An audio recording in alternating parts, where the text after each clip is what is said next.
цветя. Любител съм на цветята.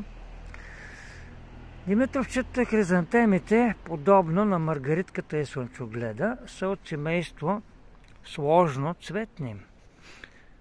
Като слънчогледа и маргаритката в средата те имат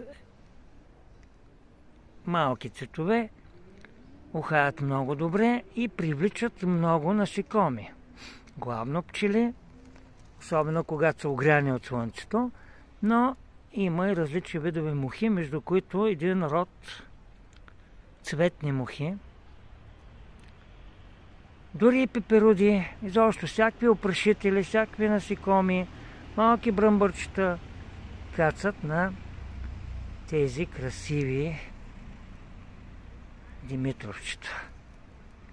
Ето вижте, не са нещо особено, не са, но дори при тях има невероятна красота. Всеки цвят е